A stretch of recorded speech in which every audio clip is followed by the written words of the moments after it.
This program is brought to you by Oil India Limited, a people's company.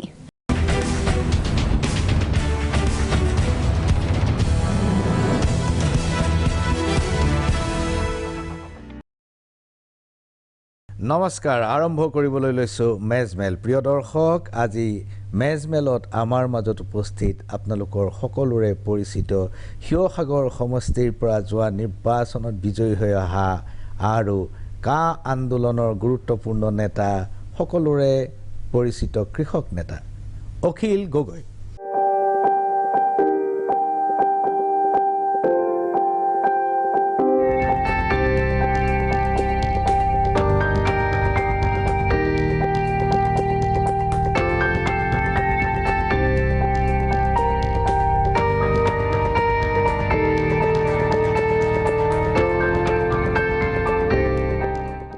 Akhil Gogoi ডাঙৰীয়া প্ৰাগ নিউজৰ ষ্টুডিঅ'লৈ আপোনাক আন্তৰিক আদৰণি নমস্কাৰ নিৰ্বাচনৰ পিছত আপোনাক মই প্ৰথমবাৰৰ বাবে লগ পাইছোঁ ষ্টুডিঅ'ৰ মজিয়াত ইয়াৰ পূৰ্বে আপুনি যেতিয়া কাৰামুক্ত হৈছিল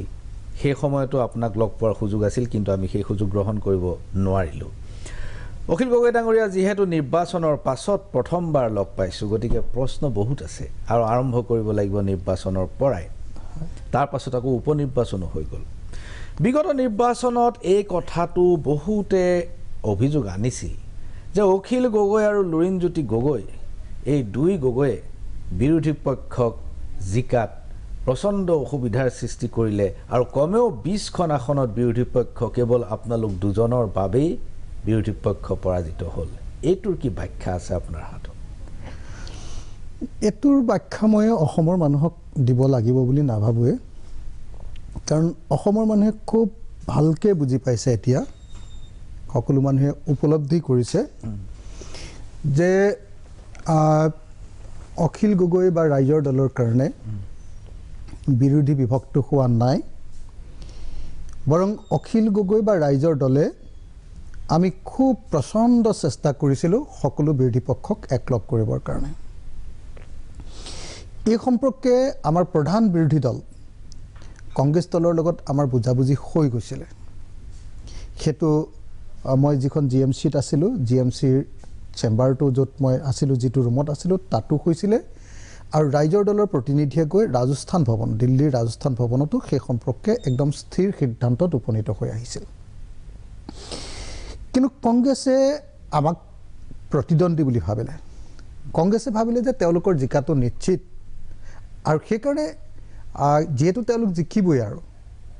তেওঁলোকৰ প্ৰতিদ্বন্দ্বী হ'ব পৰা আনবিলাককো ধৰাখাই কৰি যোৱা উচিত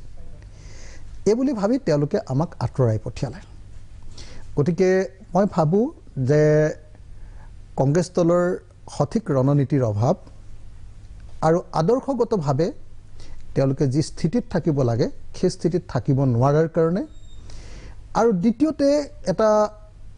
অজান আশংকা তেওঁলোকৰ যে নহয় ৰাইজৰ দল যদি কেনেবাকৈ আগবাঢ়িবলৈ হয় দৰকাৰ হ'লে তেওঁলোকে এজেপিৰ লগত থাকিবলৈ প্ৰস্তুত কিন্তু ৰাইজৰ দল যদি আগবাঢ়ি যায় তেতিয়াহ'লে তেওঁলোকৰ কাৰণে আমি প্ৰতিদ্বন্দ্বী হ'ম বুলি ভাবি তেওঁলোকে আমাক লগত ল'ব নোখোজিলে আৰু সেইকাৰণে এতিয়া কংগ্ৰেছ দলৰ নেতৃবৰ্গই আমাক কৈ থাকে যে নহয় আপোনালোকৰ লগত যদি বুজাবুজি হ'লহেঁতেন আমি চৰকাৰ কৰি পেলাব পাৰিলোহেঁতেন আনকি দিল্লী নেতৃবৰ্গই মোক কৈছে একেটা কথা আৰু ৰাজ্যিক নেতৃবৰ্গই একেটা কথা কৈছে আপুনি ভাবে নেকি যে কংগ্ৰেছে ইউডিএফৰ লগত একেলগে নিৰ্বাচনত অৱতীৰ্ণ হৈ ভুল কৰিলে এইটোতো ঐতিহাসিক ভুল যদি কংগ্ৰেছে এআইডিএফৰ লগত লগ লাগি ইলেকশ্যন নাখেলিলেহেঁতেন তেতিয়াহ'লে এআইডিএফে খুব বেছি এবাৰ 3খন বা 4খন আসন অসমত পালেহেঁতেন আৰু বাকী আমি যিবিলাক সেকুলাৰ ফ'ৰ্চ আছিলোঁ ধৰ্মনিৰপেক্ষ ৰাজনৈতিক দল আছিলোঁ সেই আটাইবিলাকে লগ লাগি এইবাৰ আমি চৰকাৰ গঠন কৰিব পাৰিলোহেঁতেন কিন্তু সেই ঐতিহাসিক ভুল কৰি দিয়াৰ কাৰণে বিজেপি চৰকাৰলৈ আহিল আৰু এইটো বিজেপি চৰকাৰলৈ অহাটো কংগ্ৰেছৰ এটা মহা দান হিচাপে ইতিহাসত এটা ডাঙৰ দান হিচাপে মানে বিজেপি দলক দ্বিতীয়বাৰ চৰকাৰ গঠন কৰিবলৈ দিয়াটো কংগ্ৰেছৰ এটা দান ৰূপে পৰিগণিত হৈ গ'ল অখিল গগৈ ডাঙৰীয়া সাধাৰণ নিৰ্বাচন গ'ল তাৰপিছত উপনিৰ্বাচনত গ'ল এই গোটেই সময়ছোৱাত ৰাজনৈতিক পৰ্যবেক্ষক হওক অথবা জনসাধাৰণ হওক সকলোৱে এটা কথা মন কৰিছে যে অখিল গগৈ এতিয়া অকলশৰীয়া মানুহ কংগ্ৰেছ অখিল গগৈৰ লগত নাই বন্ধুত্ব নাই কংগ্ৰেছে কয় যে অখিল গগৈৰ লগত বন্ধুত্ব কৰিব নোৱাৰে ইউডিএফে অখিল গগৈক সমালোচনা কৰে এজেপিয়ে অখিল গগৈক সমালোচনা কৰে বামপন্থীসকল অখিল গগৈৰ লগত নাই তেতিয়াহ'লে অখিল গগৈৰ লগত আছে কোন এইটো এইবাৰ উপনিৰ্বাচনত খুব ইণ্টাৰেষ্টিং মানে চেপ্টাৰ এটা হা এইবাৰ আমি শত্ৰুৰূপে গণ্য কৰি লৈছিলোঁ আগৰ নিচিনাকেই আমাৰ চিৰকলীয়া শত্ৰু বিজেপিক কিন্তু আশ্চৰ্যজনকভাৱে আমাক কিন্তু শত্ৰু কৰি লৈছিলে কেৱল বিজেপিয়ে নহয় বিজেপিৰ লগতে কংগ্ৰেছ বিজেপিৰ লগতে চিপিআই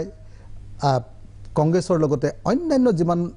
শক্তি আছিলে এই আটাইবিলাকেও আমাক মানে এটা আটাইতকৈ ডাঙৰ শত্ৰুৰূপে গণ্য কৰিছিলে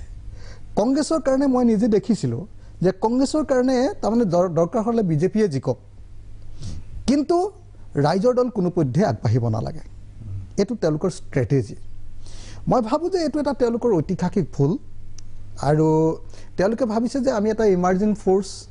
গতিকে যদি এওঁলোকক যদি এই স্পেচটো দি দিওঁ দৰকাৰ হ'লে বিজেপি আছে বিজেপিয়ে খাই থাকক তো যদি এওঁলোকক আমি স্পেচটো দি দিওঁ তেতিয়াহ'লে ভৱিষ্যতে হয়তো কংগ্ৰেছৰ কাৰণে বা আপুনি যিবিলাক শক্তিৰ নাম ক'লে তেওঁলোকৰ কাৰণে দুৱাৰখন বন্ধ হ'ব গতিকে তেওঁলোক আটাইয়ে আমাক শত্ৰুৰূপে গণ্য কৰে আৰু সেইকাৰণে আমাৰ এটা ভালো হৈছে আমি গোটেই অসমত এই মুহূৰ্তত মানে অন্ততঃ পৰিচিত হৈছোঁ যে এই মুহূৰ্তত আমি আটাইতকৈ আদৰ্শগতভাৱে মতাদৰ্শগতভাৱে শক্তিশালী আটাইতকৈ বিৰোধী আমি আদৰ্শগতভাৱে বিজেপিক একমাত্ৰ আদৰ্শগতভাৱে আক্ৰমণ কৰিবৰ কাৰণে সমৰ্থবান আৰু ফিল্ডতো আমি একেধৰণে ফিজিকেলি তেওঁলোকক আমি চেলেঞ্জ কৰিবৰ কাৰণে সমৰ্থবান আপুনি উজনি অসমৰ দুটা নিৰ্বাচন দেখিলে যে আমি আপোনালোকে দেখিলে যে থাউৰাত আমি ছেকেণ্ড পজিশ্যন পালোঁ আৰু তাৰ পাছত আমি মৰিয়নিটো ছেকেণ্ড পজিশ্যন প্ৰায় ছেকেণ্ড সমান সমান কংগ্ৰেছ আৰু আমাৰ সমান সমান গতিকে উজনি অসমত আমি য'ত য'ত ইলেকশ্যন খেলিছোঁ তাত আমি অসমৰ দ্বিতীয় সৰ্ববৃহৎ শক্তিৰূপে পৰিগণিত হৈছোঁ মই ভাবোঁ যে এই আটাইবিলাকে যে আমাক বিৰোধিতা কৰিছে সেই বিৰোধিতা কৰাৰ ফলটো জনগণৰ মাজৰ পৰা আমি পাইছোঁ যে আমাক সকলোৱে এতিয়া বিজেপিৰ বিকল্পৰূপে ভাবিবলৈ আৰম্ভ কৰিছে বামপন্থীসকলৰ লগত আপোনাৰ সংঘাতটো ক'ত আপুনি শোষিত নিপীড়িত কৃষকৰ কথা কয় শ্ৰমিকৰ হৈ সংগ্ৰাম কৰাৰ কথা কয় আৰু বামপন্থীসকলৰো আদৰ্শ তেনেকুৱা যেনেই লাগে তেনেকুৱা অৱস্থাত আপোনাৰ লগত সংঘাতৰ কাৰণ কি মই আপোনাক এটা কথা কওঁ দেই শিৱসাগৰত যেতিয়া আমি নিৰ্বাচন খেলিছিলোঁ মই নিৰ্বাচন খেলিছিলোঁ জেইলৰ পৰা তেতিয়া মোক আটাইতকৈ বিৰোধিতা কৰিছিলে চিপিআই আৰু চিপিআইএমে আটাইতকৈ বেছি বিৰোধিতা তো আপুনি ছ'চিয়েল মিডিয়া আৰু প্ৰেক্টিকেল ফিল্ডত কংগ্ৰেছৰ লগত অনবৰতে বেছিকৈ আছিল চিপিআই দল আৰু ছ'চিয়েল মিডিয়াত বা মোৰ বিৰুদ্ধে অপপ্ৰচাৰ কৰাৰ ক্ষেত্ৰত আপোনাৰ চিপিআইএমৰ সদস্যসকল তাত এক্টিভ আছিলে তো ইয়াৰ কি কাৰণ এই কাৰণটো মোৰ কাৰণে এতিয়া নতুন হৈ থকা নাই কাৰণ আমি যিটো গণভিত্তিৰ ওপৰেদি আগবাঢ়িছোঁ আমি যিসকল ৰাইজৰ লগত লগ লাগিছোঁ সেইসকল বেচিকেলি আছিলে বামপন্থীসকলৰ ছাপৰ্ট বেছ অৰ্থাৎ অসমৰ আটাইতকৈ নিপীড়িত শ্ৰমজীৱী মানুহখিনি তেওঁলোকৰ ছাপৰ্ট বেছ আছিলে আৰু সেই ছাপৰ্ট বেছটোত সোমাই আমি তেওঁলোকৰ সেই স্থানখিনি লৈ পেলালোঁ গতিকে তেওঁলোকৰ কাৰণে মানে যিহেতু দূৰত আছে বিজেপি তেওঁলোকে সেইটোৰ লগত কম্পিট কৰিব নোৱাৰে কংগ্ৰেছৰ লগত তেওঁলোকতো ঐতিহাসিকভাৱে কেতিয়াও কম্পিটিশ্যনত নাহে প্ৰতিযোগিতা নকৰে গতিকে আমাকে আটাইতকৈ ওচৰৰ ডাঙৰ শত্ৰুৰূপে তেওঁলোকে গণ্য কৰে আৰু আমাৰ বিৰুদ্ধে তেওঁলোকে লাগি থাকে তাৰমানে বামপন্থীৰ শক্তিৰ যি অৱক্ষয় সেই অৱক্ষয়ৰ বাবে অখিল গগৈ দায়ী মানে তেওঁলোকে তেনেকৈ ভাবে তেওঁলোকৰ এতিয়া শক্তিহীনতা মানে এইবিলাক ডিকেইং ফ'ৰ্চ হৈ গ'লতো ডিকেইং মানে কি আৰু মোটামুটি যাক আপুনি ভালকৈ জানিব বিলোপবাদী বুলি কয় মোটামুটি বিলোপ পাই গৈছে ন আৰু তেওঁলোকৰ ষ্ট্ৰেটেজিৰ কাৰণে তেওঁলোকৰ মতাদৰ্শগত অৱস্থানৰ কাৰণে তেওঁলোকৰ সংকীৰ্ণতাৰ কাৰণে ছেক্টেৰিয়ানিজিমৰ কাৰণে তেওঁলোক মোটামুটি ধৰণে এতিয়া বিলোপবাদী চক গতিকে তেওঁলোকে বিজেপিক চেলেঞ্জ কৰিবৰ কাৰণে তেওঁলোকৰ শক্তিও নাই সামৰ্থ্যও নাই গতিকে আমাকে চেলেঞ্জ কৰি অকণ ডিষ্টাৰ্ব কৰি থাকে আৰু গগৈ ডাঙৰীয়া মই আহিব খুজিছোঁ CAA প্ৰসংগলৈ কা আন্দোলন এই অসমত কা আন্দোলনটো হঠাৎ কিয় স্তিমিত হৈ গ'ল কোভিড পৰিস্থিতিক বহুতে দোষাৰোপ কৰে কিন্তু সিংহু সীমান্তততো কৃষকসকলে কোভিড পৰিস্থিতি সত্ত্বেও আন্দোলন কৰি আছিল স্তীমিত হৈ পৰাৰ কাৰণবিলাক কি? প্ৰশান্ত দা, মই একচুৱেলি কা আন্দোলনৰ বিষয়ে ৰাইজক একোকে ক'বলৈ সক্ষমেই হোৱা নাই। আজি সুযোগ পাইছে আপুনি? আজিয়ে প্ৰথম চাগে মই সুযোগ পাইছোঁ জেইলৰ পৰা অহাৰ পাছত। কাৰণ অসমৰ মিডিয়াৰ এতিয়া যিটো অৱস্থা, এতিয়া চৰকাৰ বিৰোধী কথা পতাৰ কোনো অৱকাশ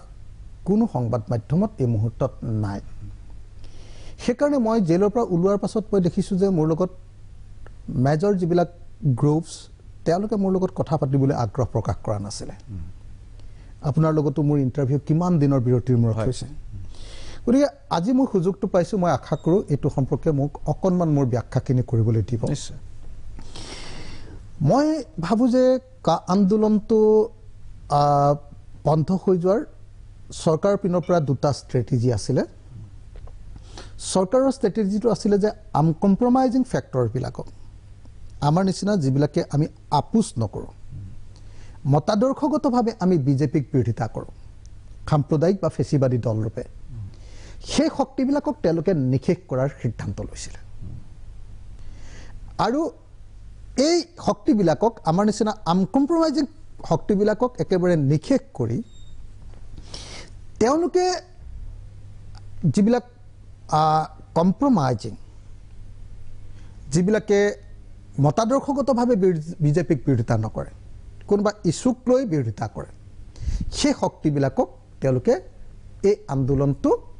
তেওঁলোকৰ জোখাৰে চলাই থাকিবৰ কাৰণে পাৰ্মিট দিছিলে। আনকম্প্ৰমাইজিং শক্তিটো মই চিনাক্ত কৰিলোঁ, সেইটো অখিল গগৈ এণ্ড কোম্পানী। এতিয়া কম্প্ৰমাইজিং শক্তিবোৰ কোন কোন? কম্প্ৰমাইজিং শক্তিবিলাক হ'ল অসমৰ জাতীয় নেতৃত্ব, অসমৰ জাতীয় আৰু জনগোষ্ঠীয় নেতৃত্ব, যি আচলতে অসম এটা সাংঘাতিক ধৰণে এটা হিষ্টৰিকেলি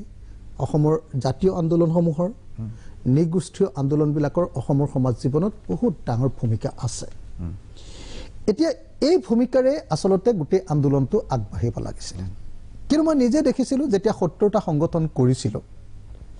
৭০টা সংগঠনৰ লগত সদৌ অসম ছাত্ৰ সন্থাক ঐক্যবদ্ধ হ'বলৈ চৰকাৰে দিয়া নাছিলে, ১ নম্বৰ। ২ নম্বৰ, ৭০টা সংগঠনৰ ভিতৰত বা আছুৰ লগত থকা যিবিলাক নৃগোষ্ঠীয় সংগঠন, তেওঁলোকৰ চুক কমাই দিয়া হৈছিলে। এই দুটা ইম্পৰ্টেণ্ট কথা। তাৰপাছত মই আপোনাক ক'ব খোজোঁ যে কা আন্দোলনটো কিয় নহ'ল, সফল নহ'ল। ১ নম্বৰ কথা যে আটাইতকৈ গোটেই জনগণক আনকম্প্ৰমাইজিং, আপোচবিহীনভাৱে লৈ যাব পৰা যিটো শক্তি আমি আছিলোঁ, সেই শক্তিটোক আপোনালোকে দেখিছে মোক গুলীয়াই হত্যা কৰাৰ সিদ্ধান্ত হৈছিলে, নহ'লে বা মোক চিৰজীৱনৰ কাৰণে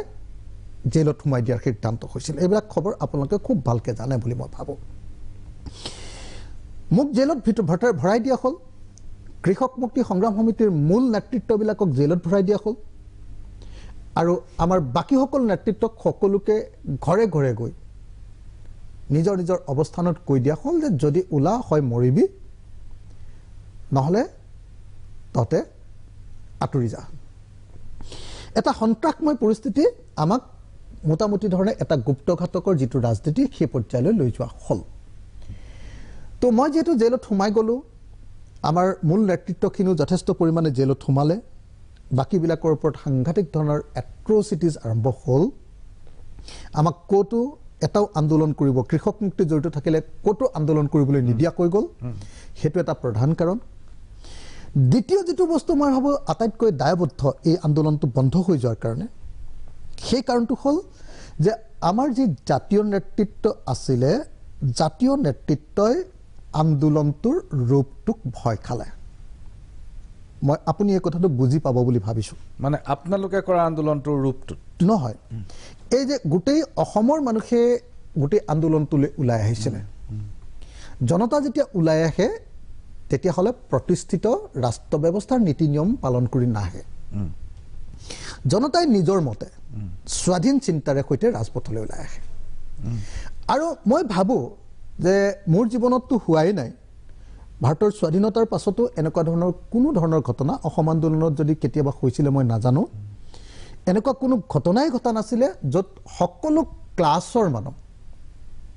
সকলো জাতিৰ মানুহ, সকলো কাষ্টৰ মানুহ একেলগতে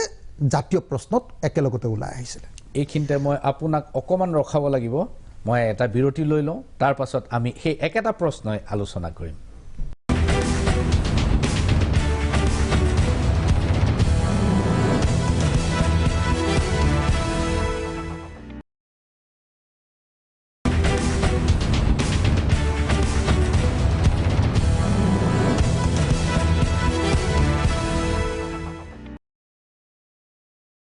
পুনৰ ঘূৰি আহিছোঁ ষ্টুডিঅ' মজিয়ালৈ চলি আছে মেজমেল আৰু মেজমেলত আজি আমাৰ মাজত উপস্থিত আপোনালোকৰ সকলোৰে পৰিচিত শিৱসাগৰ সমষ্টিৰ বিধায়ক কৃষক নেতা অখিল গগৈ ডাঙৰীয়া বিৰতিলৈ যোৱাৰ পূৰ্বে আমি আলোচনা কৰিছিলোঁ CA আন্দোলনটো কিয় স্থিমিত হৈ গ'ল আৰু আপুনি উত্তৰত শেষৰ ফালে কৈছিল যে স্বাধীনতাৰ পিছত হয়তো ইমান ডাঙৰ গণজাগৰণ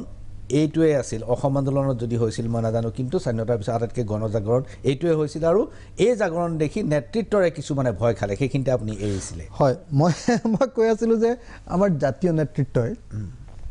মানে মই যদি থাকিলোহেঁতেন মই যদি মোক 12 তাৰিখৰ দিনা 12 ডিচেম্বৰৰ দিনা মোক গ্ৰেপ্তাৰ কৰিলে মোৰ প্লেনটো আছিলে যে মই সেইদিনা যোৰহাট পাইছিলোঁহি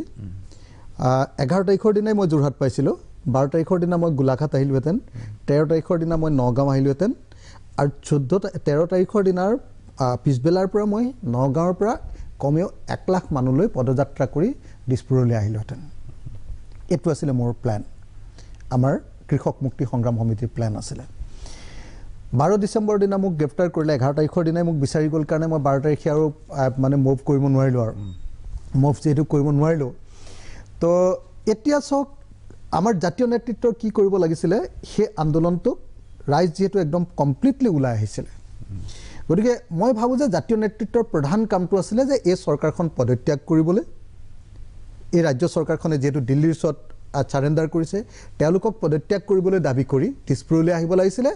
আৰু সমগ্ৰ অসমৰ মানুহে একেলগতে সেই যিটো আন্দোলন চলাইছিলে মানুহেতো আপুনি দেখিছিলে গোটেই স্তব্ধ কৰি দিছিলে অসম মই বাৰম্বাৰ এটাই কথা কওঁ ৰাইজৰ সেই পথটোৱে শুদ্ধ আছিলে মাত্ৰ তাৰ পৰা এটাই মাইনাছ কৰিব লাগিব সেইটো হ'ল তাৰ পৰা হিংসাত্মক কাৰ্যকলাপবিলাক ধ্বংসাত্মক কাৰ্যকলাপবিলাক সেইটো মাইনাছ কৰি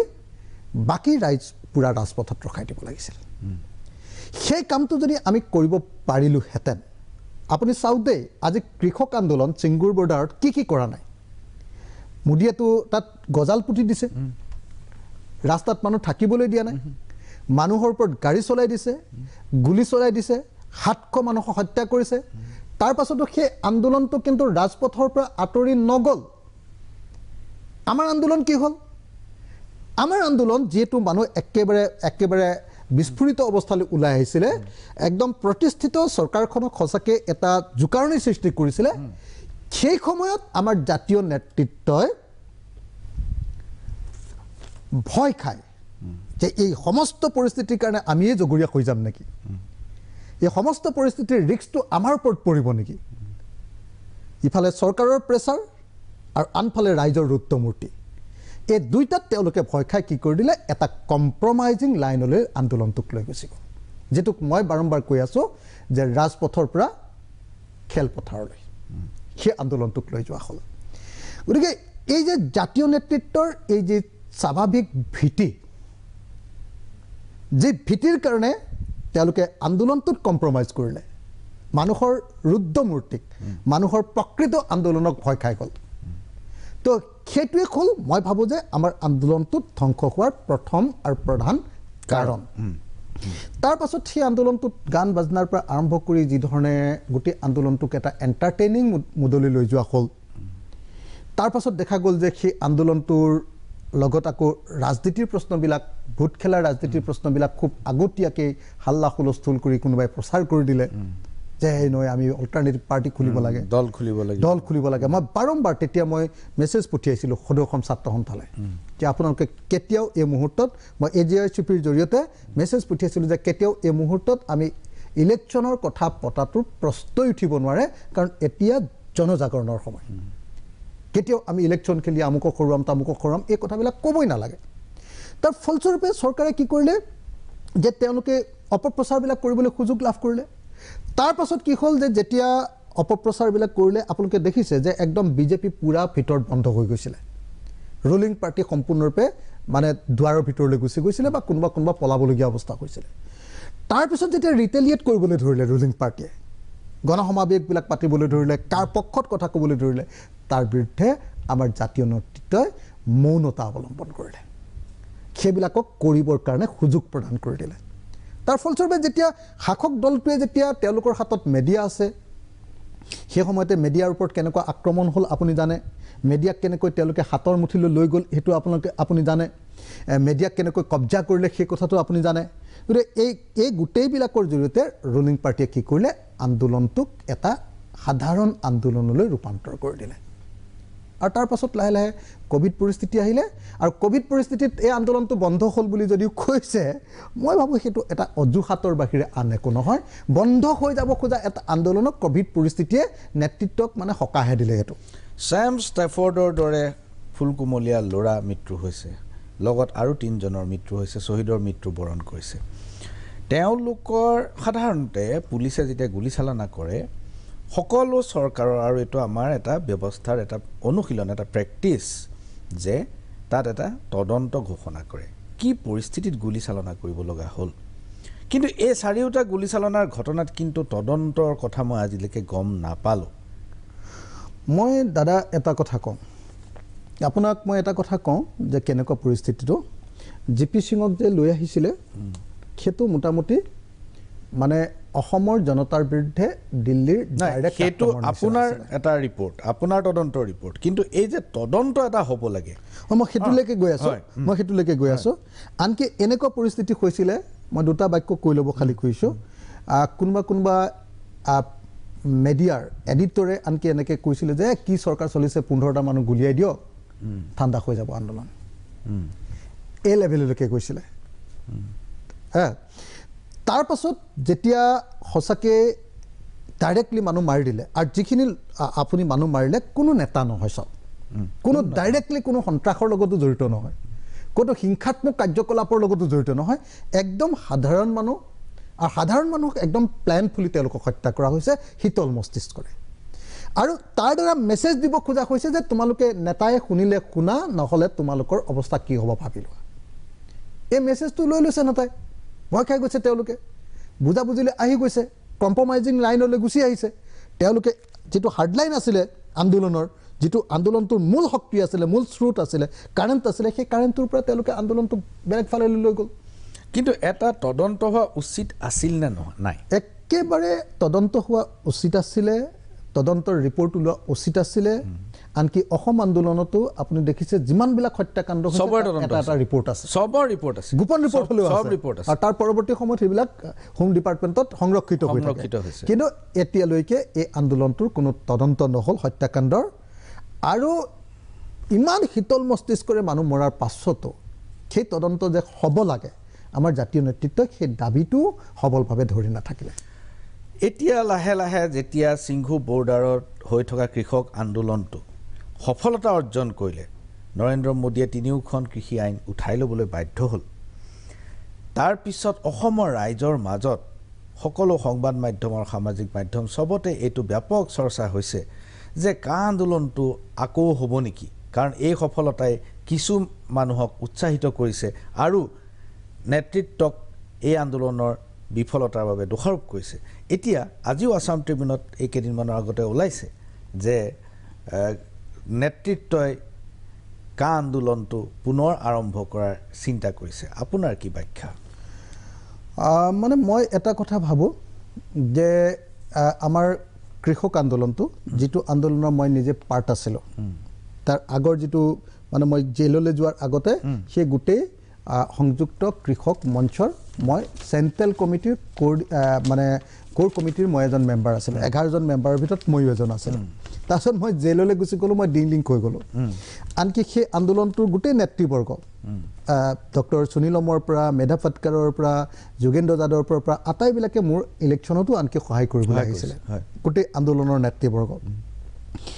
এতিয়া সেই আন্দোলনটোৰ প্ৰতি মোৰ অপৰিসীম শ্ৰদ্ধা আছে কিন্তু মই আপোনালোকক এটা কথা কওঁ সেই আন্দোলনটোতকৈ আন্দোলনটো কোনো গুণে কম নাছিলে কা আন্দোলনতো আমি দেখিছিলোঁ যে কেনেকৈ দিল্লীত হাজাৰ হাজাৰ মহিলাই ৰাজপথত বহি লৈছিলে শ্বাহিনবাগ তো সেই আন্দোলনক ধ্বংস কৰিবৰ কাৰণে কেনেকৈ দিল্লীত প্ৰথমবাৰৰ কাৰণে চাগে এনেকুৱা ধৰণৰ ডাইৰেক্টলি সাম্প্ৰদায়িক এটা সংঘৰ্ষ ঘটোৱা হ'ল গুজৰাট টাইপ একেবাৰে সংঘৰ্ষ ঘটাই গোটেই শ্বাহিনবাগকটো ধ্বংস কৰি পেলোৱা হ'ল কপিল শৰ্মা একেবাৰে সেইটো ধ্বংস কৰি পেলোৱা হ'ল ঠিক তেনেকৈ মই ভাবোঁ যে এই কা আন্দোলন কি কয় কৃষক আন্দোলনটোৰ সফলতাৰ পাছত এইটো এটা মইতো ভাবোঁ যে ভাৰতৰ স্বাধীনতাৰ পাছত ভাৰতবৰ্ষৰ আটাইতকৈ ডাঙৰ মানে গণতান্ত্ৰিক আন্দোলন আটাইতকৈ ডাঙৰ ছাকচেছফুল আন্দোলন এই কৃষক আন্দোলনটো এতিয়া সেই কৃষক আন্দোলনটোৰ পৰা দুটা কথা ঘটিছে এটা ঘটিছে যে এই কৃষক আন্দোলনটো সফল হোৱাৰ পাছত আমিও তেনেকুৱা এটা ধাৰাবাহিক আন্দোলন আনকম্প্ৰমাইজিং আন্দোলন চলাই থকা হ'লে আমিও জয়ী হ'লোহেঁতেন নেকি সেই প্ৰশ্নটো উত্থাপন হৈছে এক নম্বৰ কিন্তু একেটা সময়তে আৰু এটা ঘটনা ঘটিছে এই আন্দোলনটো কা আন্দোলনটোৰ যিবিলাক মূল শক্তি যেনেকৈ কৃষক মুক্তি সংগ্ৰাম সমিতি বা সদৌ অসম ছাত্ৰ সন্থা সেই শক্তিবিলাকৰ বিৰুদ্ধে অপপ্ৰচাৰৰ কাৰণেও ইয়াক ব্যৱহাৰ কৰা হৈছে একেটা সময়তে কিন্তু দুটা ট্ৰেণ্ড চাব দেই আপুনি এটা হ'ল যে আপোনাৰ যে আন্দোলনটোৰ পৰা খুব মানে উৎসাহিত হৈছে আকৌ আন্দোলনটো হ'ব নেকি আন এটা হ'ল যে এই সময়খিনিত আপুনি দেখিছে যে চৰকাৰক তাৰ বিৰুদ্ধে কথা কোৱা হোৱা নাই যে কা আন্দোলনটো ধ্বংস কৰিলে চৰকাৰে তাৰ বিৰুদ্ধে এটাও বাক্য কোনেও কোৱা নাই কি কৈছে দায়ী কৰিছে কৃষক মুক্তি দায়ী কৰিছে অখিল গগৈক দায়ী কৰিছে লুৰিণজ্যোতি গগৈক দায়ী কৰিছে সদৌ অসম ছাত্ৰ সন্থাক হয় সদৌ অসম ছাত্ৰ সন্থা বা অন্যান্য সংগঠনবিলাকৰ কিবা কিবি আমাৰ দুৰ্বলতা থাকিব পাৰে কিন্তু মূলতঃ সেই আন্দোলনটো দমনমূলকভাৱে ধ্বংস কৰা হ'ল সেই কথাটো ক'বৰ কাৰণে কিন্তু কোনো নাই আজিৰ দিনটোত সেইকাৰণে মই আপোনাক এটা কথা ক'ব খোজোঁ আজি চৰকাৰক প্ৰশ্ন কৰিবলৈ কোনো নাই চৰকাৰক সমালোচনা কৰিবলৈ কোনো নাই সমালোচনা কৰে বিৰোধী শক্তিবিলাকক সমালোচনা কৰে জাতীয় নেতৃত্বক সমালোচনাৰ কেন্দ্ৰবিন্দু এতিয়াও অখিল গগৈ সমালোচনা কৰে লুৰিণজ্যোতি গগৈ হয় লুৰিণজ্যোতি গগৈ বা অখিল গগৈ কোনো সমালোচনাৰ ঊৰ্ধত হ'বই নোৱাৰে সমালোচনা হোৱা উচিত কিন্তু সমালোচনাৰ বৰ্ষামুখ ক'লৈ যাব লাগিছিলে আমি ক'ব লাগিছিলে যে আমি এনেকুৱা এখন চৰকাৰৰ সন্মুখত আছোঁ যিখন চৰকাৰ ফেচিষ্ট চৰকাৰ আজি গোটেই ভাৰতবৰ্ষত আমি দেখিছোঁ যে আচলতে কৃষক আন্দোলনটোৰ মূল এচেঞ্চটো কি ক'ত সফলতাটো ক'ত সফলতাটো এইটোৱেই যে যোৱা 10 বছৰ নৰেন্দ্ৰ মোদীয়ে যি ফেচিষ্ট শাসন বা স্বৈৰতান্ত্ৰিক শাসন চলালে য'ত কাৰোৰে কথা এই প্ৰধানমন্ত্ৰীয়ে নুশুনে তাত এটা কৃষক আন্দোলনে প্ৰধানমন্ত্ৰীক কথা শুনাবলৈ বাধ্য কৰিলে ধন্যবাদ অৰ্থাৎ এচেঞ্চটো হ'ল যে ফেচিবাদৰ বিৰুদ্ধে গণতান্ত্ৰিক সংগ্ৰামৰ জয় এতিয়া সেই প্ৰশ্নটোক লৈ কোনেও আলোচনা নকৰে আলোচনা এতিয়া কা আন্দোলনৰ বিৰুদ্ধে অপপ্ৰচাৰৰ কাৰণে গতিকে মই এইটো কেতিয়াও হোৱাটো উচিত নহয় বুলি ভাবোঁ ধন্যবাদ গগৈ ডাঙৰীয়া এইখিনিতে লৈছোঁ ক্ষণিক সময়ৰ বাণিজ্যিক বিৰতি চাই থাকক মেজমেহেল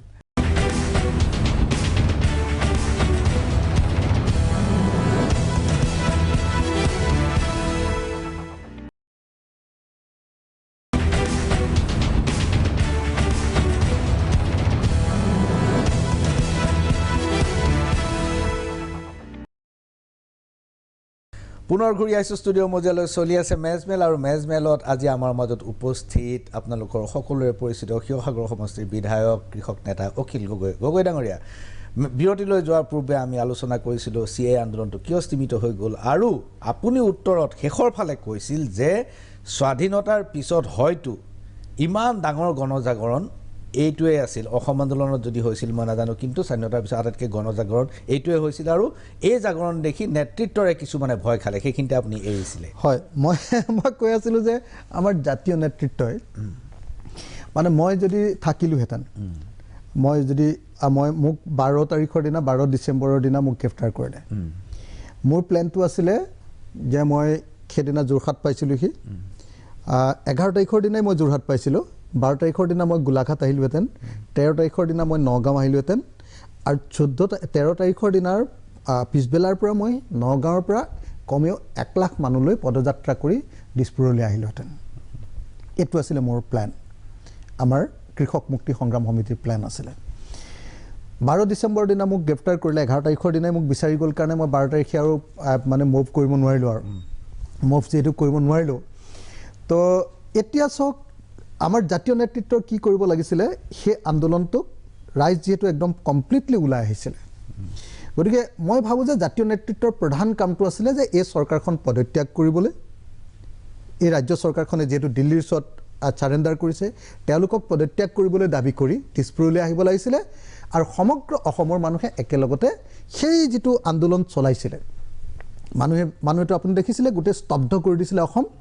মই বাৰম্বাৰ এটাই কথা কওঁ, ৰাইজৰ সেই পথটোৱে শুদ্ধ আছিলে, মাত্ৰ তাৰ পৰা এটাই মাইনাছ কৰিব লাগিব, সেইটো হ'ল তাৰ পৰা হিংসাত্মক কাৰ্যকলাপবিলাক, ধ্বংসাত্মক কাৰ্যকলাপবিলাক, সেইটো মাইনাছ কৰি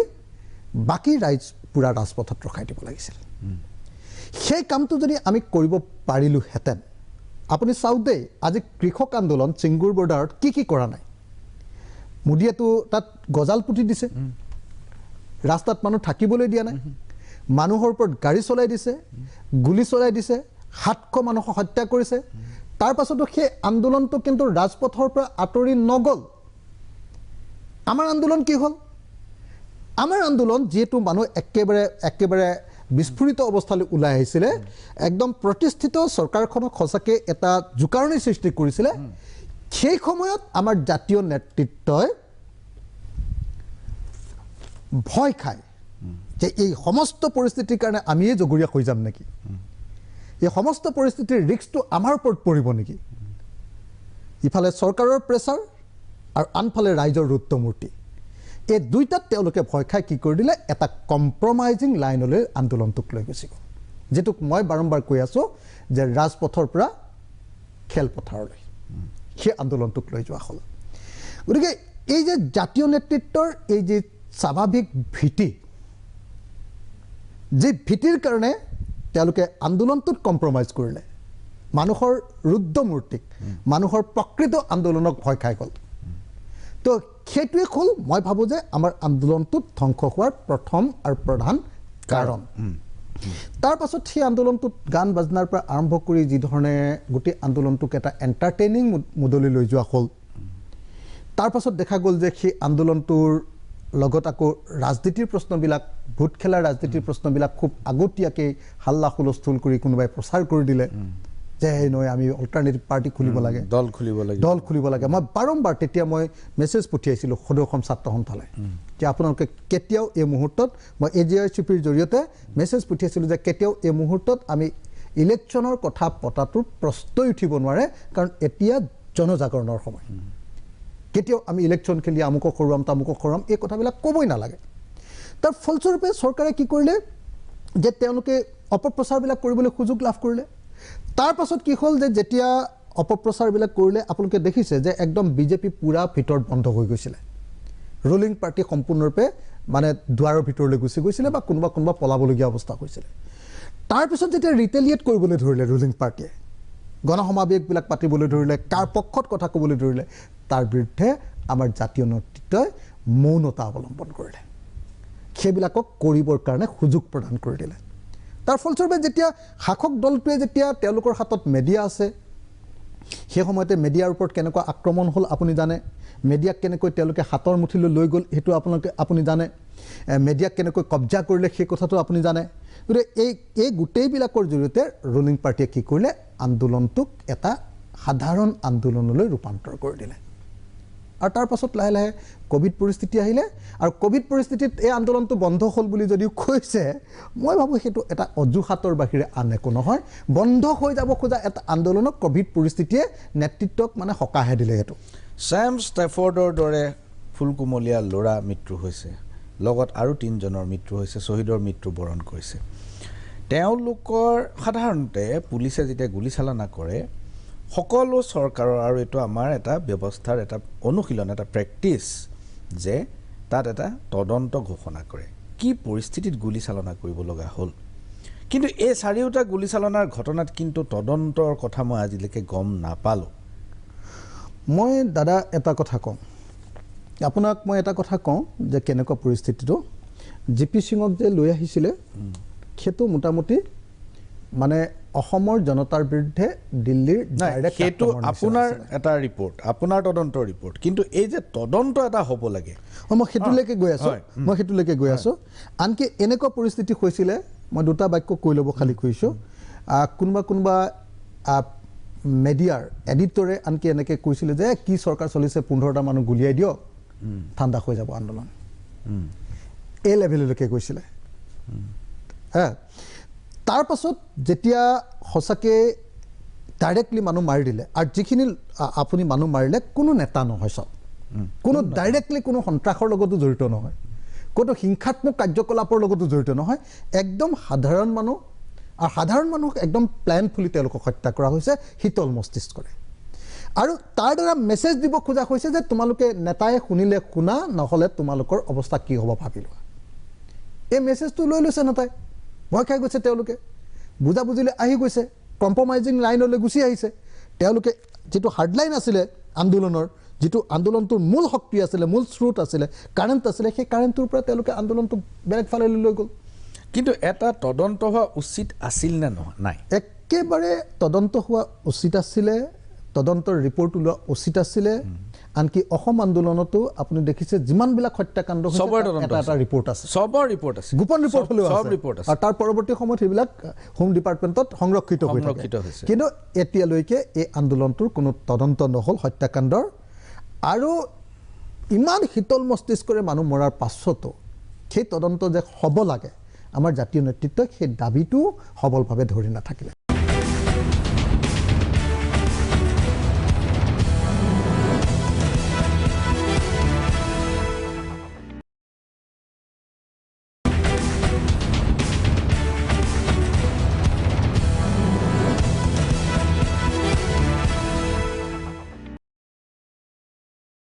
এতিয়া লাহে লাহে যেতিয়া সিংঘু বৰ্ডাৰত হৈ থকা কৃষক আন্দোলনটো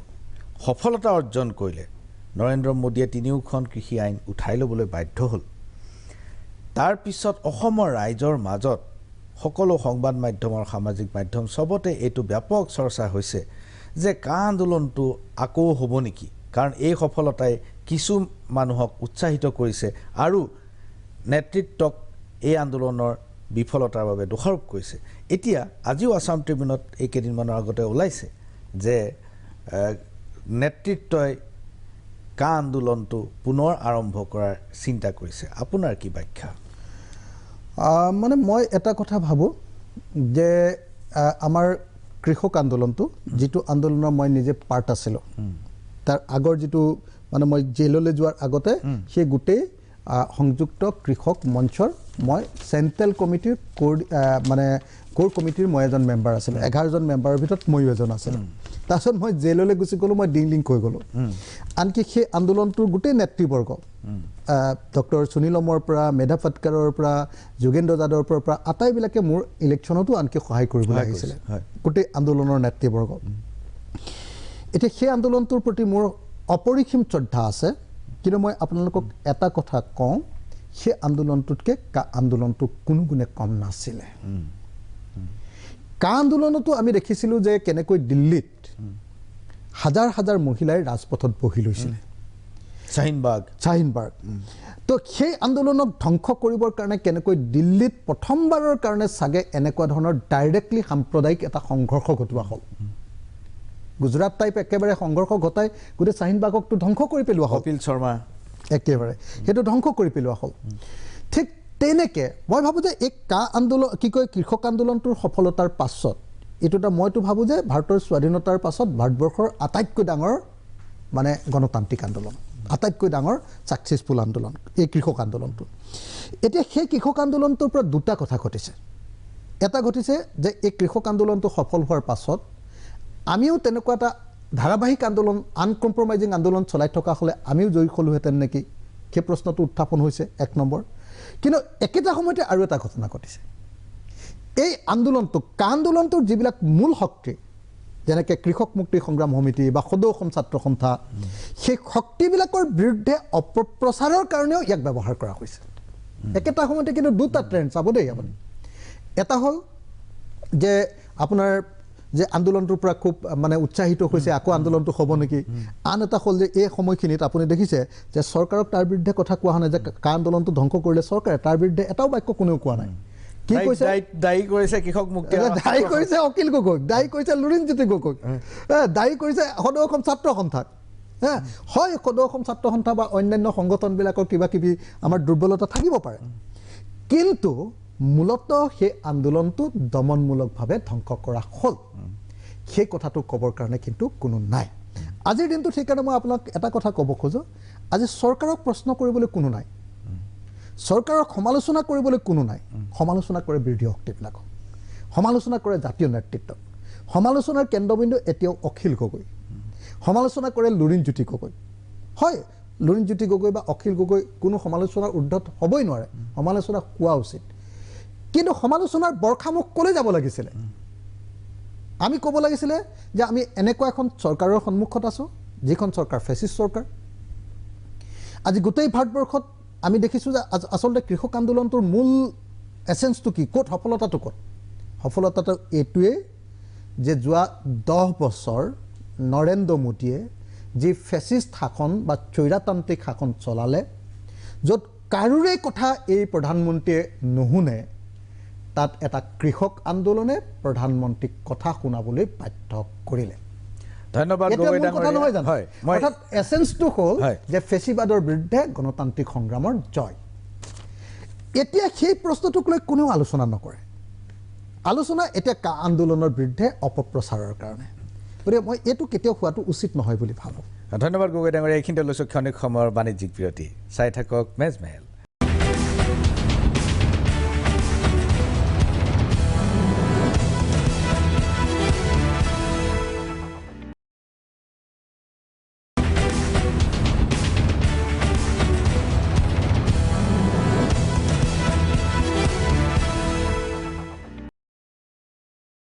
বিৰতিৰ পাছত পুনৰ ঘূৰি আহিছোঁ ষ্টুডিঅ' মজিয়ালৈ চলি আছে মেজমেল আৰু মেজমেলত আজি আমাৰ মাজত উপস্থিত আপোনালোকৰ সকলোৰে পৰিচিত অখিল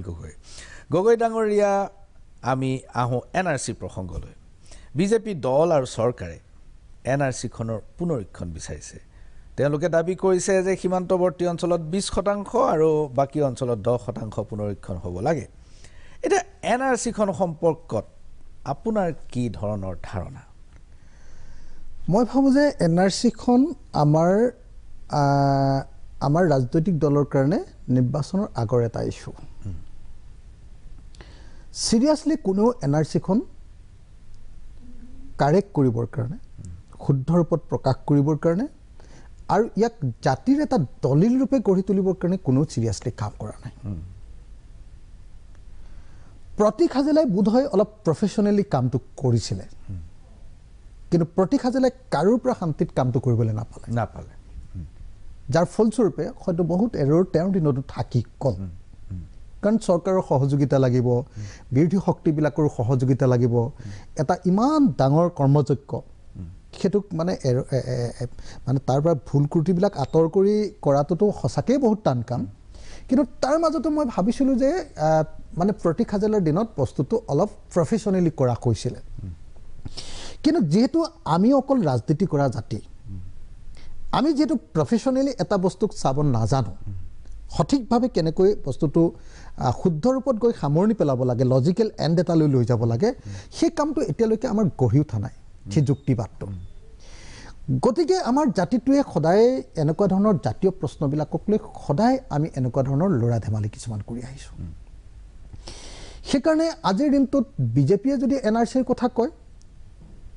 পৃথিৱীৰ যিকোনো মানুহে তাক সন্দেহ কৰিব কাৰণ যিটো দলে বিদেশী আহিব লাগে বুলি সিদ্ধান্ত দিয়ে কা আনে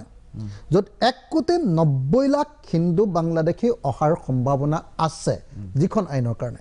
মই এইটো জোৰকে 1.90 লাখটো আকৌ কৈছোঁ কাৰণ মই জেলত থকা অৱস্থাত বহুত বিজেপি মানুহে কৈছিলে যে অখিল গগৈ বা কিছুমানে এইটো অপপ্ৰচাৰ চলাইছে সেইকাৰণে মই আকৌ জোৰকে কৈছোঁ যে সঁচাকৈ কাখনৰ জৰিয়তে অসমলৈ এতিয়া ভাৰতবৰ্ষলৈ এতিয়া থকা 20 লাখ অসমত থকা হিন্দু বাংলাদেশী মানুহ আৰু বাংলাদেশত থকা 1.70 লাখ হিন্দু বাংলাদেশী লোকৰ আগমনৰ সম্ভাৱনা আছে আৰু সেইটোক তেওঁলোকে মান্যতা দিব খোজে গতিকে তাৰ পাছত আচলতে NRCৰ কথা কোৱাটো NRCটোক ৰাজনৈতিক হাতিয়াৰ হিচাপে ব্যৱহাৰ কৰাৰ বাহিৰে আন একো নহয় আপুনি মই চিৰিয়াছলি কিন্তু বিশ্বাস কৰোঁ যে NRCখনত যিবিলাক গণ্ডগোল আছে সেইবিলাকক খুব চাইণ্টিফিকেলি পদ্ধতিগতভাৱে সেইবিলাকক সংশোধন কৰা উচিত আৰু এখন সকলো জাতিৰ কাৰণে গ্ৰহণীয় NRC আমি একদম লজিকেলি খতম কৰা উচিত, শেষ কৰি দিয়া উচিত। এখন আমি সঁচা এখন ভাল NRC কৰিব লাগে, সেইটোক লৈ কোনো পলিটিক্স কৰিব নালাগে। আপুনি NRCৰ যেতিয়া ড্ৰাফ্ট ওলাল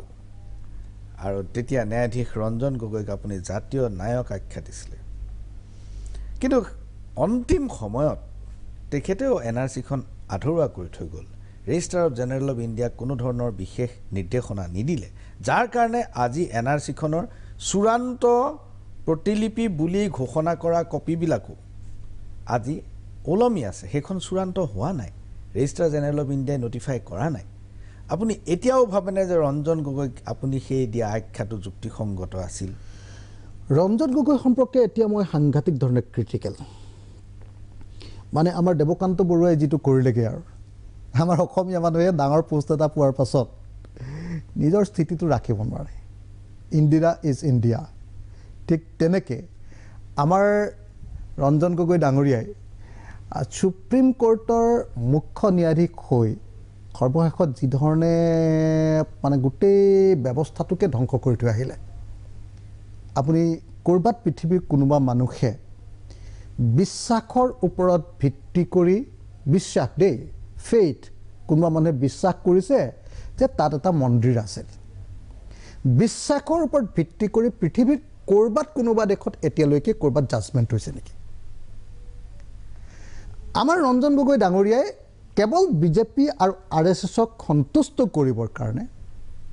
আৰু নিজকে হয়তো ৰক্ষণাবেক্ষণ দিবৰ কাৰণে বা নিজকে কিছু সা সুবিধা আদায় কৰিবৰ কাৰণে আমাৰ ৰঞ্জন গগৈ ডাঙৰীয়াই সেই লেভেলৰ আল্টিমেট কম্প্ৰমাইজ কৰিলে। গতিকে ৰঞ্জন গগৈ সম্পৰ্কে এতিয়া মোৰ ধাৰণা অতিকে বেয়া। কিন্তু তাৰ মাজতো মই এটা কথা স্বীকাৰ কৰিম যে ৰঞ্জন গগৈ ডাঙৰীয়াই আমাৰ NRCখনৰ কাৰণে আন্তৰিকতাৰে লাগিছিলে। ৰঞ্জন গগৈ ডাঙৰীয়াই তাক লজিকেল এণ্ড এটালৈ নিব খুজিছিলে। গতিকে আজিৰ দিনটোতো যদি আপুনি মোক NRCৰ ক্ষেত্ৰত ৰঞ্জন গগৈৰ কথা সোধে, তেতিয়াহ'লে মই ক'ম যে তেখেতে ঠিকেই কৰিছিলে। আপুনি দুজন অসমীয়াৰ কথা ক'লে, দেৱকান্ত বৰুৱা আৰু ন্যায়াধীশ ৰঞ্জন গগৈ, যে ওপৰলৈ গ'লে ক'ৰবাত নহয় ক'ৰবাত এটা খেলি মেলি কৰি পেলাই একদম গণ্ডগোল কৰি থৈ আহিলে। ৰাষ্ট্ৰপতি ফখৰুদ্দিন আলি আহমেদ তেখেতেও কেবিনেট সিদ্ধান্ত নোহোৱাকৈ ইমাৰ্জেঞ্চিৰ জাননী চহী কৰিছিল। একদম তৃতীয়জন, আৰু এই তিনিজনেই কেৱল আমাৰ ডাঙৰ অসমীয়া আছিলে, মানে ৰাষ্ট্ৰীয় পৰ্যায়ত হেৰি হোৱা। কিন্তু মই অৱশ্যে এটা কথা কৈ যাওঁ আপোনাক হেৰিয়াতে, মই ভাবোঁ যে অসমত চাগে একেবাৰে ইণ্টাৰনেশ্যনেল ষ্টেণ্ডাৰ্ডৰ অসমীয়া মানুহজন নিশ্চয় ভূপেন হাজৰিকা। কোনো সন্দেহ নাই, ইণ্টাৰনেশ্যনেল ষ্টেণ্ডাৰ্ডৰ সৰ্বজন মান্য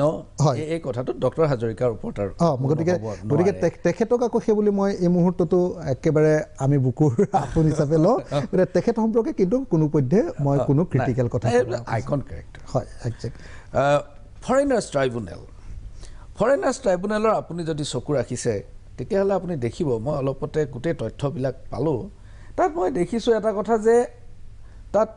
50% কেছত বিদেশী ঘোষণা কৰা হৈছে এক্স পাৰ্টি, অৰ্থাৎ মানুহজন ন্যায়ালয়ত উপস্থিত থাকিব নোৱাৰাৰ বাবে তেওঁক বিদেশী ঘোষণা কৰি দিয়া হয়। দাদা আপুনি 50% বুলি কৈছে, মই অসমৰ যিমানকেইখন মানে এনেকুৱা বিদেশী ন্যায়াধীকৰণ আছে প্ৰায় আটাইবিলাকতে মই জেলত আছিলোঁ। এই খালি বৰাকক বাদ দি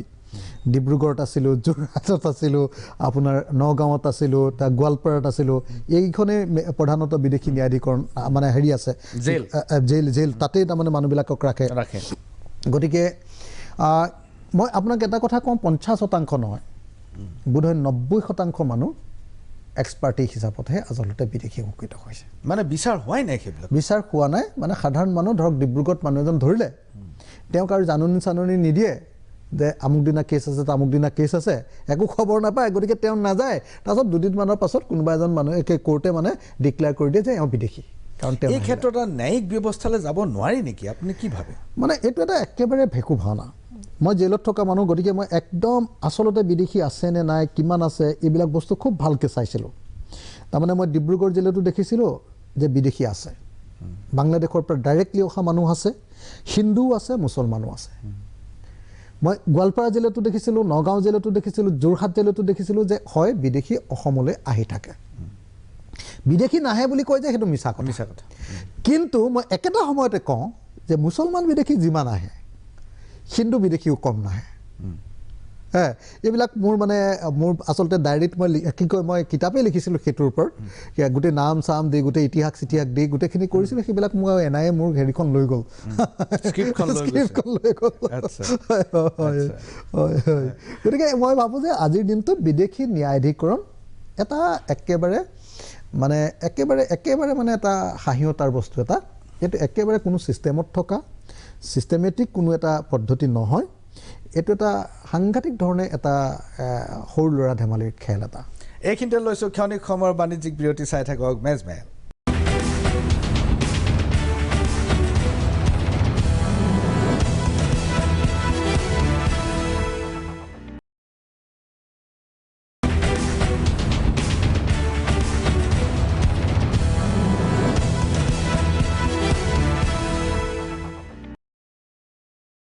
বিৰতিৰ পাছত পুনৰ ঘূৰি আহিছোঁ ষ্টুডিঅ' মজিয়ালৈ চলি আছে মেজমেল আৰু মেজমেলত আজি আমাৰ মাজত উপস্থিত অখিল গগৈ ডাঙৰীয়া আমাৰ সময় কমি আহিছে গতিকে মই খুব চমুকৈ আপোনাক কেইটামান প্ৰশ্ন সুধিম প্ৰথম কথাটো হ'ল যে 6 নম্বৰ দফা কমিটিৰ ৰিপৰ্টটো যিটো দিয়া হৈছে যিটো এতিয়াও চালি জাৰি চাই আছে যদিও এতিয়ালৈকে গ্ৰহণ কৰা নাই বা চৰকাৰে কোনো ঘোষণা কৰা নাই কিন্তু সেইখন কমিটিৰ ৰিপৰ্টটো যিখন মুকলি কৰি দিয়া হৈছে ৰাজহুৱাভাৱে তাত মই প্ৰতিবেদনটো পঢ়ি পেলাই দেখিছোঁ যে 51 চনৰ পূৰ্বৰে পৰা থকা লোকসকলক খিলঞ্জীয়া বুলি ধৰা হৈছে আৰু 51 চনৰ পিছৰ মানুহখিনিক নাগৰিক বুলিয়ে ধৰা হ'ব এতিয়া এই সূত্ৰটো যে খিলঞ্জীয়াসকল হৈছে সেইসকল যিসকল 51 চনৰ পূৰ্বে আহিছে অৰ্থাৎ কমিউনিটিটো নহয় ইণ্ডিভিজুৱেল সেই সমষ্টিৰ মানুহখিনি নহয় সেই জনসমষ্টি নহয় ব্যক্তি হিচাপে আপুনি 51 চনৰ আগত আহিছে আপুনি খিলঞ্জীয়া মই আৰু আপুনি একে জাতিৰ মানুহ মই 51 চনৰ পিছত আহিছোঁ মই নাগৰিক কিন্তু খিলঞ্জীয়া নহয় এই সূত্ৰটো আপোনাৰ কি ধৰণে আপুনি লৈছে মই জেলত থাকোঁতে যিদিনা ওলাইছিলে তাৰ এদিনৰ পাছতে ৰিপৰ্টটো পাইছিলোঁ আৰু জেলত থাকোঁতে পঢ়িছিলোঁ ৰিপৰ্টটো বেয়া লগা নাই মোৰ আচ্ছা মোটামুটি ধৰণে এটা লজিকেল ৰিপৰ্ট এটা যেনে লাগিছে তাত যিবিলাক কথা কোৱা হৈছে তাত যথেষ্ট পৰিমাণে গুৰুত্বপূৰ্ণ কথা কোৱা হৈছে কিন্তু আপোনাৰ 51 চনৰ কথাটোক লৈ বহুতৰ বেলেগ মত থাকিব পাৰে ব্যাখ্যা থাকিব পাৰে কিন্তু সামগ্ৰিকভাৱে মই ৰিপৰ্টটো এটা ভাল ৰিপৰ্ট বুলি ভাবোঁ গগৈ ডাঙৰীয়া আপুনি যি সমষ্টিক প্ৰতিনিধিত্ব কৰে শিৱসাগৰ সেই শিৱসাগৰ সমষ্টিটো খুব গুৰুত্বপূৰ্ণ মানুহে প্ৰতিনিধিত্ব কৰি আহিছিল গিৰীন গগৈ প্ৰমোদ গগৈ প্ৰণৱ গগৈ আৰু অখিল গগৈ তাৰ আগৰখিনি মই নকওঁ প্ৰমোদ গগৈ ডাঙৰীয়াই জীৱিত কালত এটা খুব গুৰুত্বপূৰ্ণ দাবী উত্থাপন কৰিছিল তেওঁ দলীয় নেতা হিচাপে CPI দলৰ নেতা হিচাপে তেখেতে সেই উত্থাপন কৰাৰ দাবীটো হৈছে যে অসমৰ বিদেশী নাগৰিক বা অসমীয়াৰ যিটো ভীতি অস্তিত্বৰ যিটো ভীতি সেই ভীতি সম্পূৰ্ণ নোহোৱা হ'ব যদিহে অসমখনক এখন জনজাতি ৰাজ্য হিচাপে ঘোষণা কৰা হয় আপোনাৰ কি অভিমত মই জনজাতি ৰাজ্য সম্পৰ্কে এতিয়ালৈকে গভীৰভাৱে ভবা নাই কিন্তু মই ভাবোঁ যে বৰ্তমানৰ যিখিনি জনজাতি আছে আটাইবিলাকক সকলোকে মই ভাবোঁ যে সাংবিধানিকভাৱে স্বায়ত্তশাসিত ব্যৱস্থা এটা দিব লাগে এতিয়া মাত্ৰ 3টা ঠাইতে সাংবিধানিক স্বায়ত্তশাসন আছে তো বাকি যিখিনি জনজাতি তেওঁলোকক সাংবিধানিকভাৱে স্বীকৃতি প্ৰদান কৰিব লাগে স্বায়ত্তশাসিত ব্যৱস্থাটো আৰু বাকি এই জনজাতিসকলৰ কোনো ক্ষতি নোহোৱাকৈ যিটো আমাৰ যি 6 জনগোষ্ঠীৰ জনজাতিকৰণ সেই জনজাতিকৰণ তৎকালীনভাৱে হ'ব লাগে বুলি মই ভাবোঁ যদি 6 জনগোষ্ঠীৰ জনজাতিকৰণ হৈ যায় তেনেহ'লে অসমখনক জনজাতীয় ৰাজ্য হিচাপে ঘোষণা কৰাত কোনো বাধা নাথাকিব মই জনজাতিৰ ৰাজ্য বুলি কোৱাতকৈ মই ভাবোঁ যে অসমখনক যদি সঁচাকৈ আমি সাংবিধানিক সুৰক্ষা দিব লাগে তেতিয়াহ'লে এটাই ৰাস্তা আছে সেইটো হ'ল ভাৰতৰ সংবিধানৰ 371 ক 371A যিটো অসমৰ ক্ষেত্ৰত প্ৰযোজ্য যিটো অসমৰ ক্ষেত্ৰত প্ৰযোজ্য হ'ব পাৰে আমি 371B টো আমাৰ আছে 371A টো হ'ল যে মাটিৰ ওপৰত আৰু মাটিত থকা সম্পদৰ ওপৰত অধিকাৰ যেটো নাগালেণ্ডৰ আছে আৰু 371G আছে মিজোৰামৰ য'ত অকল মাটিৰ ওপৰত অধিকাৰ আছে মই 371A টো পোৱাটো বিচাৰো কাৰণ তেতিয়া অসমৰ মাটিৰ ওপৰত অধিকাৰ অসমৰ মানুহৰ হ'ব আৰু অসমৰ সম্পদৰ ওপৰত অধিকাৰ অৰ্থাৎ মাটিৰ তলত থকা যিমান সম্পদ আছে ইনক্লুডিং ৱাটাৰ পানীৰ সৈতে সেই সকলোৰে অধিকাৰ অসমৰ মানুহৰ হ'ব গতিকে মই ভাবোঁ যে সাংবিধানিক ৰক্ষা কৱচ মানে মই মূলতঃ 371A বুলি বুজি পাওঁ গগৈ ডাঙৰীয়া ডক্টৰ নগেন শইকীয়া ডাঙৰীয়াই অলপতে প্ৰস্তাৱ কৰিছে যে বৰাক উপত্যকাটো অসমৰ পৰা বিচ্ছিন্ন কৰিলে ব্ৰহ্মপুত্ৰ উপত্যকাৰ সুৰক্ষা আংশিকভাৱে সুনিশ্চিত হ'ব আপোনাৰ কি অভিমত মই একেবাৰে একমত নহয় মই কোনো পধ্যেই কেতিয়াও এইটো নাভাবোঁ যে ডক্টৰ নগেন শইকীয়া ছাৰে কোৱাৰ নিচিনাকৈ বৰাকক অসমৰ পৰা আঁতৰ কৰি দিব লাগে আমি অসমীয়া এটা মহান জাতি ঐতিহাসিকভাৱে আমি বিভিন্নতাৰ মাজত সদায় আগবাঢ়ি গৈ আছোঁ ডাইভাৰ্চিটি আমাৰ প্ৰধান গুণ গতিকে আমি সকলোকে লগত লৈ বৰাক ব্ৰহ্মপুত্ৰ সকলো জাতি জনগোষ্ঠীক লগত লৈ অসমখন শক্তিশালী কৰিব লাগে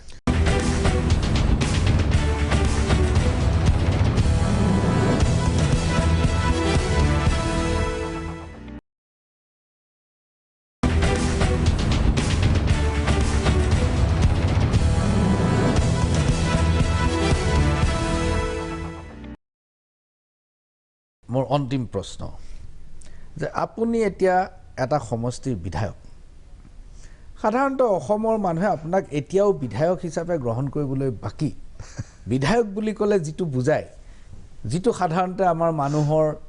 চকুৰ আগত ভাহি অহা ছবিখন সেই ছবিখন আপোনাৰ এতিয়াও প্ৰতিষ্ঠা হোৱা নাই আপোনাৰ সেই সংগ্ৰামী সেই ৰাস্তাত শ্লোগান দিয়া অখিল গগৈয়ে এতিয়াও জনমানসত প্ৰতিষ্ঠা হৈ আছে তৎসত্ত্বেও বিধায়ক হিচাপে আপুনিতো সমষ্টিৰ কিছু কাম কৰিব লাগিব ইতিমধ্যে আপোনাক দেখিছোঁ সিদিনাখন আপুনি খুব কিবা এটা পৰিষ্কৰণৰ কামত নে কিবা এটা মই খুব ভালদৰে মন দিব পৰা নাই কিছু সক্ৰিয়তা আপুনি সমষ্টিত আৰম্ভ কৰিছে শিৱসাগৰ এখন ঐতিহাসিক চহৰ আৰু এই চহৰখনৰ সম্পৰ্কত আপোনাৰ কল্পনাৰ শিৱসাগৰ চহৰখন বা কল্পনাৰ শিৱসাগৰ সমষ্টিটো কি ধৰণৰ মোৰ সপোনৰ যিখন শিৱসাগৰ সেই শিৱসাগৰখনত বেচিকেলি মই অসমৰ সকলো ঐতিহাসিক সম্পদবিলাকৰ মানে এটা গ্ৰুপ অফ মানে মনুমেণ্টছৰ এটা কাৰবাৰ এটা আমি দেখোঁ আজি সেই সকলোবিলাক অসমীয়া জাতিৰ সেই বৰ্ণাঢ্য যি ইতিহাস আৰু আটাইতকৈ বীৰত্বপূৰ্ণ যি ইতিহাস সেই ইতিহাসৰ সকলো পুৰাতাত্ত্বিক সমল তাতে সংৰক্ষিত হৈ আছে বা আছে এতিয়াও কিন্তু সেইবিলাক জহিক হৈ গৈছে 551টা পুৰাতাত্ত্বিক সমল তেনেকুৱা আছে পৃথিৱীৰ কোনো জায়গাতে এনেকুৱা 551টা পুৰাতাত্ত্বিক সমল থকা ঠাই নাই মই জনামতে এতিয়া সেই শিৱসাগৰখনক আমি যদি বিশ্ব ঐতিহ্য ক্ষেত্ৰ হিচাপে প্ৰতিষ্ঠা কৰিব পাৰোঁ তেতিয়াহ'লে গোটেই পৃথিৱীৰ ওচৰত অসমৰ গুৰুত্ব বৃদ্ধি পাব শিৱসাগৰত বিশ্ব ঐতিহ্য ক্ষেত্ৰ হিচাপে আৰু তাৰ কাৰণে মই মুখ্যমন্ত্ৰীক কৈছোঁ যে ইতিমধ্যে 2014 চনত আমাৰ চৰাইদেউ যি মৈদাম সেই মৈদাম ইউনেস্কোৰ বিশ্ব ঐতিহ্য ক্ষেত্ৰৰ টেণ্টেটিভ লিষ্টত সোমাইছে এতিয়া তাক স্থায়ী লিষ্টলৈ নিবৰ কাৰণে ভাৰত চৰকাৰ অসম চৰকাৰৰ পুৰাতাত্ত্বিক বিভাগে কাম কৰি আছে কিন্তু তাৰ লগত যদি শিৱসাগৰখনক যুক্ত কৰি লয় সেই গোটেই প্ৰজেক্টৰ লগত তেতিয়াহ'লে একেলগতে আহোম ৰাজত্বৰ সকলো সম্পদ আমি বিশ্ব ঐতিহ্য ক্ষেত্ৰৰূপে গঢ়ি তুলিব পাৰিম এইখিনিতে মই এটা কথা কওঁ আহোমসকলে যেতিয়া দক্ষিণ চীনৰ পৰা যেতিয়া তেখেতসকল মাইগ্ৰেট কৰিছিলে দুটা ঠাল হৈ গ'ল নহয় এটা ঠাল আমাৰ অসমৰ ফালে সোমাই গ'ল ইটো ঠাল থাইলেণ্ডলৈ সোমাই গ'ল আৰু একে সময়তে তেওঁলোকে ৰাজধানী প্ৰতিষ্ঠা কৰিছে থাইলেণ্ডত যি ৰাজধানী প্ৰতিষ্ঠা কৰিছিল তাত আয়ুথায়াখন কিন্তু ইতিমধ্যে বিশ্ব ঐতিহ্য ক্ষেত্ৰ হিচাপে প্ৰতিষ্ঠিত একজেক্টলি আৰু একেটা সময়তে কেইবছৰমানৰ পাৰ্থক্যত শিৱসাগৰত ৰাজধানী হৈছে গড়গাঁৱত মই ইয়াৰ কাৰণে 3টা ৰাস্তা ল'ব কৈছিলোঁ মই কৈছিলোঁ যে মুখ্যমন্ত্ৰীক আৰু বিধানসভাটো কৈছিলোঁ যে আপুনি প্ৰথমতে ইয়াৰ ইম্পৰ্টেঞ্চটো বৃদ্ধি কৰিবৰ কাৰণে ষ্টেট হেৰিটেজ চিটি ঘোষণা কৰি দিয়ক হয় মুখ্যমন্ত্ৰীয়ে ক'লে মই সেইটো ঘোষণা কৰিব পাৰোঁ কিন্তু তাৰ লগত দিবৰ কাৰণেতো ফাণ্ড লাগিব 1 নম্বৰ এইটো ক'লে মই ক'লোঁ এইটো আপুনি ব্যৱস্থা কৰক বাজেটত এবাৰ অন্ততঃ 100 কোটি টকা এটা ধৰি দিয়ক 2 নম্বৰ বস্তুটো হ'ল যে ইতিমধ্যে মই ভাবোঁ যে শিৱসাগৰক নেশ্যনেল হেৰিটেজ চিটি ডিক্লেয়াৰ কৰি দিব লাগে তেতিয়া গোটেই ভাৰতবৰ্ষৰ মানুহ ইয়ালৈ অহা আৰম্ভ কৰিব আৰু শিৱসাগৰখনৰ ইম্পৰ্টেঞ্চ বৃদ্ধি পাব ইতিমধ্যে ভাৰত চৰকাৰে আইকনিক চিটি হিচাপে ডিক্লেয়াৰ কৰি থৈছে 5খন আইকনিক চিটিৰ ভিতৰত শিৱসাগৰক ডিক্লেয়াৰ কৰি থৈছে বাকী 4খন যিবিলাকক আইকনিক চিটি ঘোষণা কৰিছিলে তাত 500 কোটি টকা খৰচ কৰা আৰম্ভ কৰিলে শিৱসাগৰৰ কাৰণে একোৱেই আৰম্ভ কৰা নাই মই সেইটো ত্বৰান্বিত কৰিবৰ কাৰণে চেষ্টা কৰিছোঁ যাতে সঁচাকৈ শিৱসাগৰখনক এই ৰাস্তাৰে state heritage city national heritage city iconic city আৰু ৱৰ্ল্ড হেৰিটেজ চিটি এই লাইনত লৈ যাব পাৰোঁ এইটোৰ কাৰণে মই খুব চেষ্টা কৰি আছোঁ তাৰ কাৰণে মই ভাবোঁ যে শিৱসাগৰ মানুহৰ ভৱিষ্যতটো শিৱসাগৰ বিজনেছটো অন্য ক'তো নাই, ইণ্ডাষ্ট্ৰিয়েলাইজেশ্যন তাত নাই। অলপ খেতি হয়, তাৰ বাহিৰে মাছ আৰু গাখীৰৰ বাহিৰে বেলেগ প্ৰডাকশ্যন নাই। গতিকে তাৰ যদি সঁচাকৈ ডেভেলপমেণ্ট হ'ব লাগে, সেইটো বেচিকেলি টুৰিজিম ৰিলেটেড ডেভেলপমেণ্ট হ'ব লাগে, পৰ্যটন। আৰু তাৰ কাৰণে মই শিৱসাগৰখনক এখন সপোনৰ শিৱসাগৰলৈ উন্নীত কৰিবৰ কাৰণে চাফ চিকুণ, আপুনি যে কৈছিলে আপুনি কিবা এটা দেখিছে বুলি, সেইটো হ'ল আমি এটা মিছন লৈছোঁ, ক্লিন শিৱসাগৰ, গ্ৰীণ শিৱসাগৰ। চৰকাৰে খুব বিৰোধিতা কৰিছে, প্ৰশাসনে খুব মোক দিগদাৰ দিছে, কিন্তু চেষ্টা কৰিছোঁ। এইটো এক নম্বৰ। প্ৰশাসনে কিয় দিগদাৰ দিছে? বহুত দিগদাৰ দিছে, মই আপোনাক ক'ব নোৱাৰোঁ, মানে ইমান দিগদাৰ দিছে। CPIMৰ বিধায়কজনে ইতিমধ্যে আপোনাৰ তেওঁ সমষ্টিৰ কৰ্কট ৰোগৰ ৰোগীসকলৰ কাৰণে 50,000 টকাকৈ যিটো হেৰি পায়, সেই ইণ্ডিভিজুৱেলবিলাকক দিয়া পইচাটো পালে, মোৰ তাত দিয়া নাই। ডাক্তৰ ৰণোজ পেগু মোৰ নিজৰ ককাইদেউৰ নিচিনা, তেওঁ আমাৰ ইনচাৰ্জ মিনিষ্টাৰ। তেখেতৰ তাত মই 2 মাহৰ আগতে মোৰ ফাইলখিনি জমা দিলোঁ যে এইখিনি কঞ্চা ৰোগী, তেওঁলোকে আবেদন কৰিছে, এইবিলাক ডকুমেণ্ট আপুনি চহী, আজিকালি ইনচাৰ্জ মিনিষ্টাৰে চহী কৰিব লাগে, আপুনি চহী কৰি দিলে মুখ্যমন্ত্ৰীৰ তাৰ পৰা 50,000 টকাকৈ আহে। যিহেতু মই অখিল গগৈ, গতিকে তাত চহী হোৱা নাই। মই বাৰম্বাৰ ৰিকুৱেষ্ট কৰিছোঁ, মোক কৰিবলৈ দিয়া হোৱা নাই। মই কাম এটা আৰম্ভ কৰোঁ, লগে লগে DCয়ে মোক ডিষ্টাৰ্ব দিয়ে। সাংঘাতিক ধৰণে প্ৰেছাৰাইজ কৰি থকা হৈছে মোক, সাংঘাতিক ধৰণে কামবিলাক আগবাঢ়িবলৈ দিব খোজা নাই। প্ৰত্যেকটো ক্ষেত্ৰতে মই এটাকে, প্ৰথমতে মই হেৰিখন আপোনাৰ কি কয়, আপোনাৰ আমাৰ শিলৰ সাঁকোখন, নামদাং শিলৰ সাঁকোখন প্ৰথমতে মই ডেব্ৰিজ ফ্ৰী কৰিব খুজিলোঁ। তো সেইখন কৰিব খোজোঁতে, ডেব্ৰিজ ক্লিনিং কৰিব খোজোঁতে তাত মানে ৰাজনীতি লগাই মোক সেই কামটো বন্ধ কৰাই দিলে। তাৰপাছত মই আপোনাক ক'লোৱে যে আজিৰ দিনটোত কেঞ্চাৰ ৰোগী এজনৰ পইচা এটা 2 মাহ ধৰি ৰখাই থোৱাটো CPIMৰ সদস্যই পায়, AIDFে পায়, কংগ্ৰেছে পায়, কিন্তু অখিল গগৈয়ে নাপায়, মোৰ তাত নিদিয়ে। প্ৰত্যেকটো কামতে ক'ৰবাত এটা ৰাস্তা বনাইছে, তাত মোক ডিষ্টাৰ্ব দিছে, চব ক্ষেত্ৰতে মোক তেওঁলোকে হেৰিয়াৰ পৰা আঁতৰ ৰাখিব খুজিছে। তো মোৰ কাৰণে এটাই সৌভাগ্য যে মই শিৱসাগৰৰ মানুহখিনিৰ লগত আছোঁ। যোৱা কিছুদিন ধৰি, বিশেষকৈ থাওৰা ইলেকশ্যনৰ পাছত মই জেলৰ পৰা ওলাই শিৱসাগৰত কনচেনট্ৰেট কৰিছিলোঁ, তাৰপাছত থাওৰা ইলেকশ্যনৰ কাৰণে কনচেনট্ৰেশ্যনটো ব্ৰেক হ'ল। থাওৰা ইলেকশ্যনৰ পাছত মই এতিয়া শিৱসাগৰ পূৰা সোমাই গৈছোঁ। মই প্ৰত্যেকজন মানুহক এনেকৈ প্ৰস্তুত কৰিব খোজোঁ যে প্ৰত্যেকজন শিৱসাগৰীয়ানে যাতে সঁচাকৈ শিৱসাগৰক লৈ গৌৰৱ কৰে, আৰু সেই গৌৰৱান্বিত শিৱসাগৰক যাতে আমি বিশ্বৰ মঞ্চত আমি তুলি ধৰিব পাৰোঁ। ধন্যবাদ অখিল গগৈ। আপোনাক পুনৰ এবাৰ আকৌ বহুত প্ৰশ্ন আছে, জাতীয় জীৱনৰ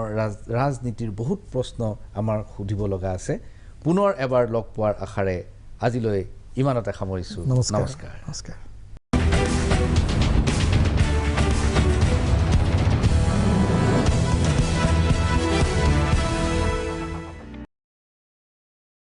This program was brought to you by Oil India Limited, a people's company.